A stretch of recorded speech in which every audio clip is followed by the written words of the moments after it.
tuned in to The Andrew Lawton Show. Give it up for Premier Danielle Smith. That was wonderful. Thank you.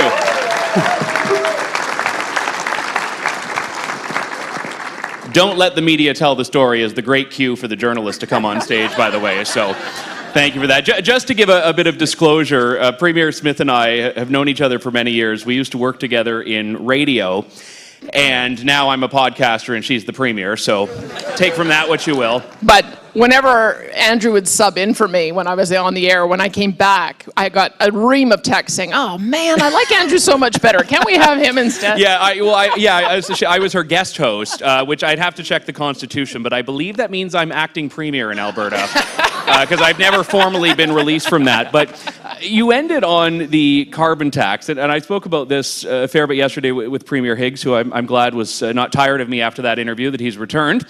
And you have said so much and have been such a strong voice on this, and that comment about it being a sin tax on productivity I quite like. But I have to ask how those arguments do not apply equally to the gas tax, which in Alberta has gone up this year, has gone up again within the last couple of weeks.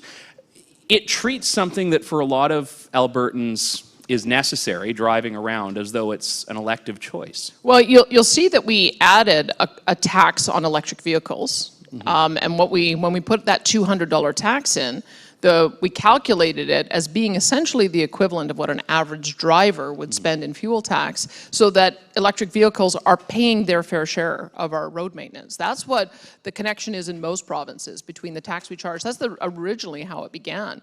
And then the federal government layered on their 10 cent a litre tax. And of course, Stephen Guilbeault doesn't want to build roads anymore. We're 0 for 9 in our province in getting cost share. I don't know if Premier Higgs has had any better luck on that. But then they've also now levied on, I think what it amounts to 17.6 cents in the carbon tax. And then on top of that, they charge GST on all of it. So they're charging tax on tax, which is, I think, another 7.5 cents at prices the way they are today. So yes, we do accept 13 cents a litre to pay for roads, and they accept 35 cents to essentially pay for nothing. So I would say that I cannot sacrifice our need to gain revenue, to build roads, to make room for them to continue with the punitive tax that does nothing. Because a couple of things I'd say.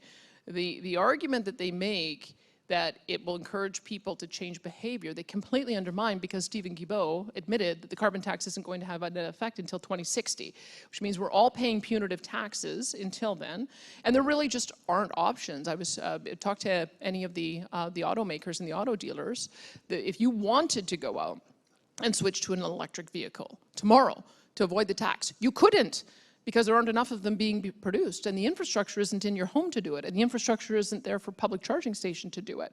Hydrogen vehicles as well. We have 100 of them in Alberta. We've got a 5,000 car challenge, but if you wanted to go out and buy a hydrogen zero emissions vehicle, you couldn't, because they're not producing enough of them. If you wanted, in my province, where I think 90% of the homes are heated with natural gas, if you simply couldn't switch to a heat pump because they don't work in minus 35, and you can't get insurance if you do without having a backup of some other type of heating. So all it is then, if there isn't a reasonable way to switch to an equal or lower cost option, then all it is a punitive tax on consumers. That's the reason why they're different. But when the Alberta, fair. But when the Alberta government offered fuel tax relief, those issues you described were still there, and it was a recognition that life was unaffordable. And unaffordability comes in layers. There's inflation, carbon tax, fuel tax, general cost of living. So the crisis of affordability is still there. Well, let me say, when we brought through our relief program, our gas prices in our province were $1.89. Mm-hmm. So our tax is 13 cents. So that would have taken it down from $1.89 down to $1.76. And right now, today, gas prices in Alberta are $1.58. So we will continue with our program that when oil prices go beyond $90, we'll take that tax off again. In fact, I'd love to see the federal government do the same. Make it variable so that when the prices get up above a certain level, we're all paying more because of that. Take the tax off at that point so that you're not adding to the problem. And I should mention that we remain along with Saskatchewan, the second lowest in the country in our overall price of fuel. Manitoba followed our lead, reduced the carbon tax, or took their fuel tax off after Wab-Kinew got elected. But the other provinces, I think British Columbia, who are the poor souls from British Columbia facing $1.98, $1.90? They couldn't afford to fly here, actually. That's why there aren't more of them. That's why. So I would say we are trying to be variable because we also have to run a balanced budget. And that's the first promise that I made to Albertans. And that extra 4 cents a litre that we added back on just on April the 1st, that's the difference between us running a $400 million surplus or not. So when those additional revenues come in, absolutely. Our strategy is to give the money back to Albertans. A couple of nights ago, Boris Johnson was on this stage with Tony Abbott, and they had a spirited discussion on climate policy. And Boris Johnson had made a comment, which some people have asked me about, and I wanted to get your thoughts on, that basically it's Pascal's wager. So we should accept that, maybe global warming's a big hoax, maybe it's an existential threat, but it is, he said basically there are no costs to acting as though it is something that is a grave and pressing threat. And then I noted, I think it was yesterday on Twitter, Stephen Guilbeault had met Boris Johnson and was praising him, which is inherently the endorsement you don't want. But I reject that premise, and I assume you do, Premier, as well, that going along with this, and to be frank, going along with what Boris Johnson's government did in the UK is without cost. Well, if you try to accelerate things, as Stephen Guilbeault wants to do, net zero power grid by 2035, net zero vehicles by 2035, net zero homes, that's the new approach. You think this accelerator fund is altruism? It's not. They want net zero homes, which I think will ultimately mean no one's allowed to hook up to natural gas. You all have to have heat pumps. You're not allowed to be able to have electricity that comes from an emitting source. That's where I think they're going with that. So I'm already, if you can imagine, what's it going to cost you to buy a new car? What's it going to cost you to change out your home heating? What are the extra costs associated with building net zero construction? What's the cost associated with taking all of our home heating off of the natural gas system and putting it onto the electrical grid? One of our leaders in Alberta says that's a $70 billion cost. What's the cost associated with upgrading our grid so that you can plug in more than 2 electric vehicles in a home? Because if you put 2 vehicles on a 12-home city block, your transformer will blow. So you need to upgrade your transformer, which is $40,000. And that right now is going to the cost of the third guy who ends up buying the electric car. So how much is that transformed over our entire system? Probably hundreds of billions, if not trillions of dollars. I think it was $1.6 trillion, in fact, that was estimated to implement the Guilbeault vision of everything being on the power grid, your car, your heating, as well as current electricity from all sources, including industrial, and then having all of that be from non-emitting sources. So yeah, it's very costly when you're trying to do that. Now, the approach I would take is I have no problem with a transition away from emissions. We do this all the time. We found clean ways to be able to take sulfur dioxide out of coal plants so that we could have address issues of acid rain. We found ways to find an alternative for chlorofluorocarbons to address ozone. And I believe that we're already seeing with carbon capture, utilization, and storage and some of the incredible mines that we have that we'll be able to find a way to capture the CO2 and turn it into useful products, which has been the history of our industry. But it is a transition away from emissions. It is not a transition away from the production of oil and natural gas. A barrel of oil provides 6,000 different products for us now.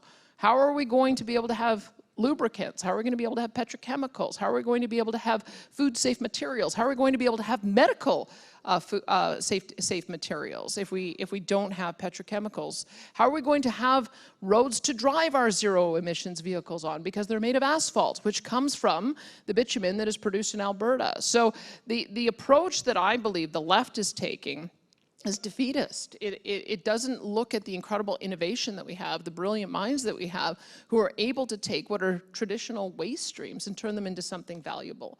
And I see Michael Binion is here too. He has done some great work in elevating and showcasing, same with 2nd Street, I don't know if Colin Craig is here, elevating and showcasing the kind of products that are being made out of CO2. So in my province, Heidelberg is a cement company that is going to take the CO2, embed it in their cement and make a stronger concrete. and there'll be the first net zero cement plant in the entire world. Dow Chemical has, yeah, truly.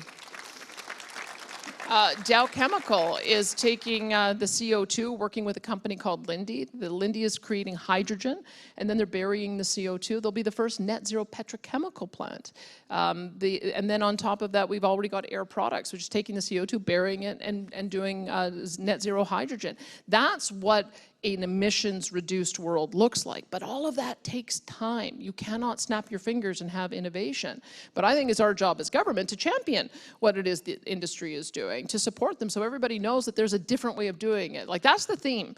The guys on the left have a single-minded approach to how they want to do things. They identify a problem, they propose solutions that make it worse, and then they fearmonger that, oh, look at those guys on the other side, they want to do nothing at all. Couldn't be further from the truth. We identify the problem, we identify solutions that will actually work, and then we support our industry and those nonprofit players that we believe will get there. Making it worse is actually the headline of the broadband conference just down the road there. Well, you said energy transition, so I guess transition is a logical segue to the next topic here. Let's discuss your approach to gender in Alberta, because I discussed with Premier Higgs yesterday how New Brunswick was the first to really go into this terrain, but Alberta was the most extensive in terms of what you proposed, because you didn't just talk about parental rights and consent and knowledge in an education context, you also extended it to sports and also to the healthcare sector when medical interventions are concerned. And we haven't seen the legislation, so I'm hoping you can provide a little bit more detail in what you hope to achieve. And one particular aspect of this is the protection of single-sex spaces, so women's shelters and also prisons, or jails rather, in Alberta. I mean, are you proposing something where biologically male inmates who identify as female would not be permitted to go into female jails? Well, look. Let me tell you my starting point, because I've talked with many transgender individuals over the years, from the first time I got into politics all the way through when I was on radio, until as recently as yesterday, because we've got transgender conservatives that are fellow travelers with us who want to give us advice on implementing the policy. But the issue that I began with was, are we giving good medical care to those who do transition? Because in our province, we don't do the surgeries. We have them have people fly out to Quebec to receive surgery, and then they fly back home, and we don't have good post-operative care. In fact, a lot of these surgeries have complications, and so that was one of the starting points. Those who have decided to transition as well need lifelong support for hormone treatment, and also lifelong support for the consequences that might happen of doing that transition. And so then so that's where it began, is how do we give good medical care for those as adults who make that transition? But then you have to have the conversation, at what age is the right age to make those decisions? And if you look at Dr. Hilary Cass, the Cass report was just released in the UK. And she was this is the most comprehensive review of the medical literature and the science behind this. And what she discovered, quite frankly, is there isn't very good science.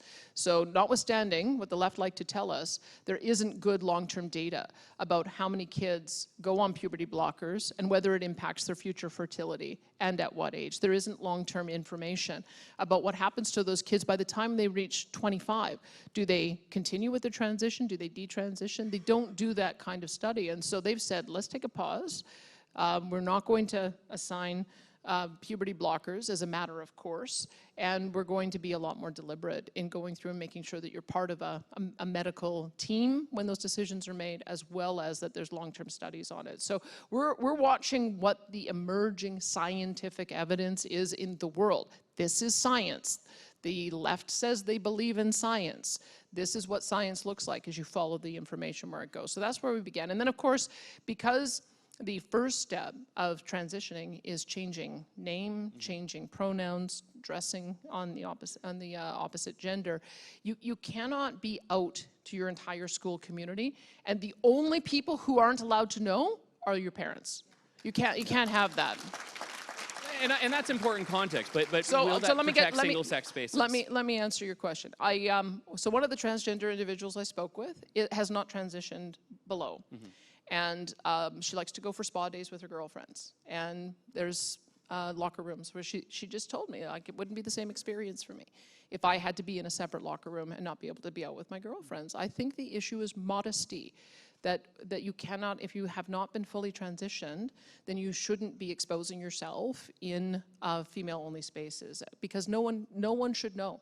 You should either be behind in a washroom stall, or you should show modesty, and then it doesn't become an issue. It's when when women feel that their private spaces, when they're alone and they're naked, that's when they want to make sure that their places are protected. So at the moment, I have not seen anything.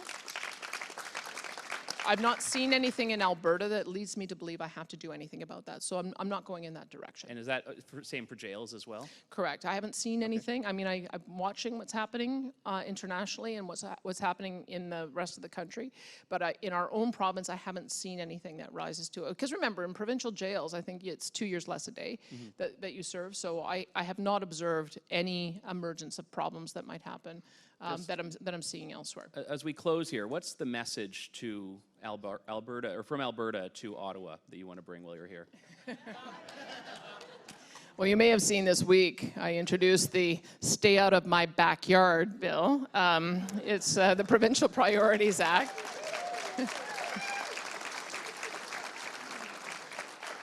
My message to Ottawa is that federal politicians, and the Prime Minister in particular, should do his job and stop trying to do my job. That's what the message is.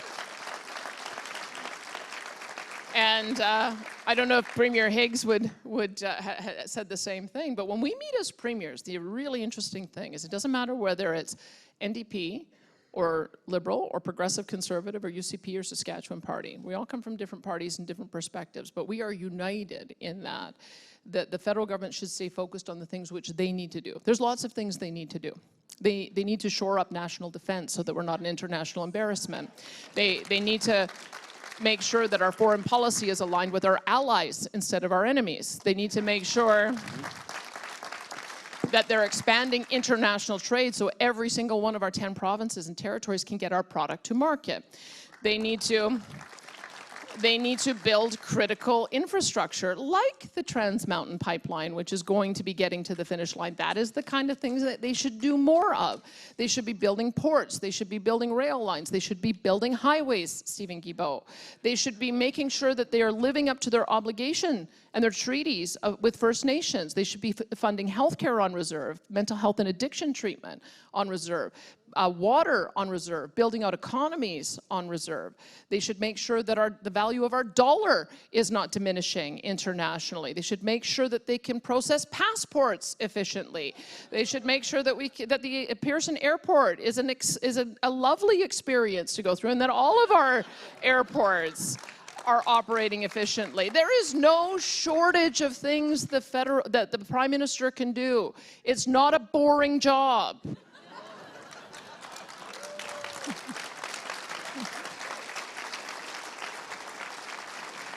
So when you see in Alberta that we are going to take a posture more like Quebec, which is no thank you, we don't need your policy advice on school lunch programs, on pharmacare, on dental care, that is just give us the money and trust that we'll be able to deliver on this. That's the approach that we're going to take, and we're going to be pretty vocal about doing so, and I hope to see some of the other premiers do it. Premier Danielle Smith, thank you very much. Thanks for listening to The Andrew Lawton Show. Support the program by donating to True North at www.tnc.news.